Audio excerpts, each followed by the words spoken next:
Assalamualaikum warahmatullahi wabarakatuh. Selamat datang di channel Video 21.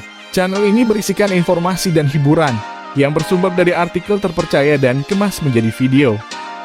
Layang-layang mungkin sudah tidak asing lagi kedengarannya. Adalah sebuah permainan yang digemari anak-anak sampai orang tua. Layang-layang juga sampai saat ini dijadikan ajang perlombaan. Bahkan layang-layang dijadikan istilah perasaan yang terombang-ambing jika layang tersebut putus. Di sini saya tidak membahas layang putus yang lagi viral di WeTV. Namun di sini saya berbagi asal-usul layang-layang yang sebenarnya, yang sebelumnya pernah diklaim oleh bangsa Cina. Hingga 1997, Cina dikenal sebagai negara penemu layang-layang pertama di dunia. Layang-layang asal Cina ini diperkirakan sudah ada di Cina sejak 2800 tahun yang lalu. Layang-layang tersebut terbuat dari kain sutra dan bambu emas sebagai kerangkanya. Seorang sejarawan kelahiran Australia, Clive Hart, dan sejarawan asal Amerika Serikat Tal Strater percaya bahwa klaim dari Cina mengenai penemuan layang-layang tersebut tidak sah. Bahkan sesungguhnya layang-layang telah ada jauh lebih lama dari klaim dari Cina tersebut. Kini banyak ahli yang percaya bahwa layang-layang pertama di dunia dibuat di bagian ujung tenggara Pulau Sulawesi. Seberapa tua kira-kira layang-layang tersebut?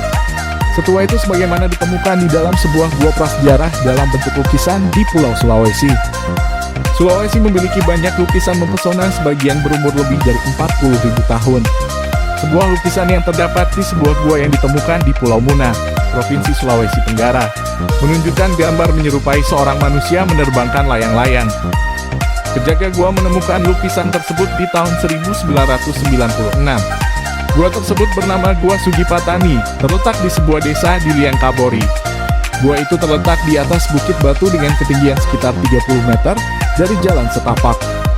Untuk menuju gua ini harus menempuh jalan terjal dengan tingkat kemiringan 80 derajat.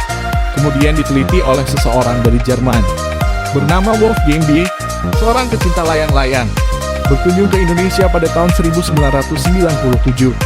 Ia mendapatkan info bahwa terdapat lukisan di sebuah gua di Pulau Muna.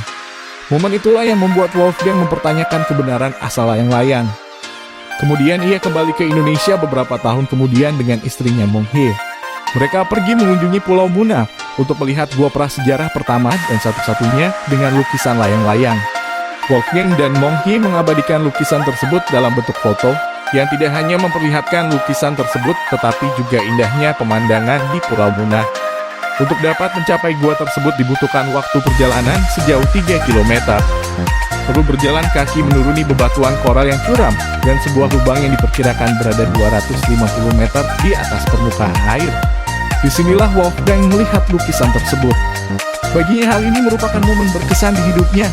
Sebagaimana lukisan tersebut memperlihatkan figur manusia berdiri dengan postur dinamis memegangi sebuah layang-layang daun.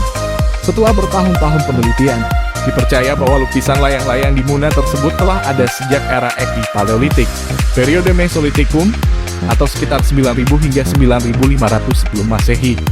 Wolfgang kemudian mendeklarasikan bahwa layang-layang di gua yang ada di Muna merupakan layang-layang pertama yang pernah diterbangkan oleh manusia. Kemudian ia merilis sebuah artikel berjudul The First Gentleman di sebuah majalah Jerman tahun 2003. Kegiatan anak-anak kecil yang masih sering terlihat menerbangkan layang. Layang merupakan sebuah momen pendukung bahwa budaya layang-layang hidup di sini. Dan tidak hanya di Pulau Muna tapi di seluruh Sulawesi. Dulunya layang-layang berfungsi untuk mengusir hama di sawah. Layang-layang di masa dulu memiliki sebuah alat terbuat dari kayu yang akan membuat suara saat tertiup angin. Suara tersebutlah yang membantu mengusir hama. Itulah sejarah adanya layang-layang. Video ini bersumber dari sebuah artikel ternama godosfromindonesia.id dan dikemas menjadi video. Untuk lebih jelasnya silakan berkunjung ke webnya yang sudah saya lampirkan di deskripsi. Terima kasih sudah menonton video ini. Jangan lupa dukung channel ini. Sampai jumpa di video berikutnya.